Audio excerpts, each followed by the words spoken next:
નમસ્કાર દર્શક મિત્રો, હું છું મોહન વેરિયા અને આપ જોઈ રહ્યા છો કચ્છ વાગડ ટીવી।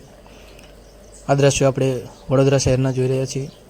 વડોદરા શહેરમાં ઠેર ઠેર પાણી ભરાયા છે।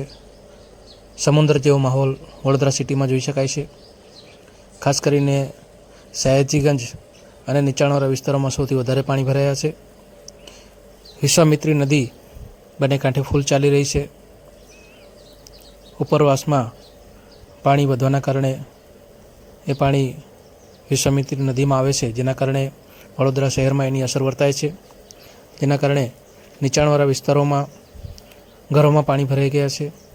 ખાસ કરીને મગર અને સાપ આ વિસ્તારોમાં નીકળતા હોય છે।